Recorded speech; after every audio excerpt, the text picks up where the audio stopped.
Utah's hate crime laws were overhauled a few years ago. Prosecutors say it makes them easier to enforce. But a defense attorney I spoke with says now they're too broad and ripe for abuse. Can you feel good about yourself? Friday, July 29th. This car pulls up. Some of it captured on cell phone camera, spewing homophobic slurs. Go.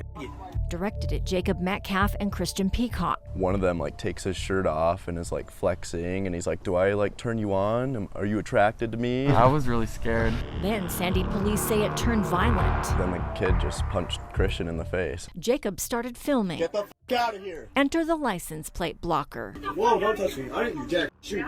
Move. Huh? Jacob checks to see if the car has a front license plate. It doesn't. Get the f out of here. What? Get in your damn car and leave. The 17-year-old teen seen hurling homophobic slurs, arrested the next day. I lost my memory of everything. I couldn't remember who Jacob was. We had a hate crime legislation on the books, but it was ineffective, and I call it a toothless tiger.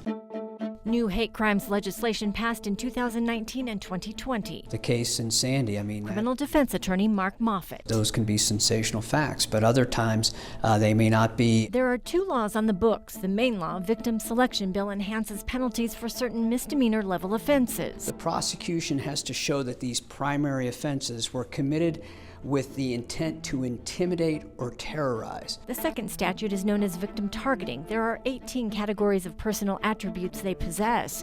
Standard categories you'd expect like race, ethnicity, gender, religion, sexual orientation. It also includes law enforcement officers, corrections officers, members of the military, and emergency responders. And ones you might not expect. Matriculation, if you target somebody because they may go to a particular university, then that can be an enhanced penalty. It's up to prosecutors to use prosecutorial discretion to decide which cases to charge. Vast majority of the prosecutors that I work with take their job seriously and exercise prosecutorial discretion appropriately. A lot of them don't. What I would hope is that we as prosecutors are also being thoughtful when those cases are coming forward to make sure that all the elements are met. Moffitt says this is problematic for the accused, especially when it's used as a bargaining chip during plea negotiations.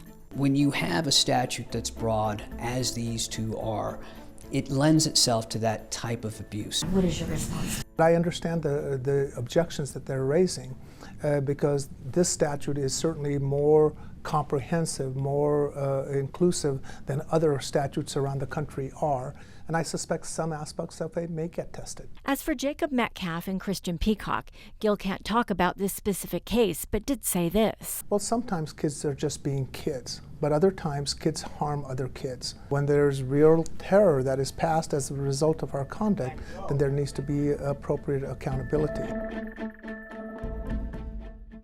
Now, since the new hate crime laws went into effect, Gil's office has filed 8 cases using the victim selection enhancement, 3 felony aggravated assaults, and 5 misdemeanor assaults. Wendy Halloran, KUTV 2 News.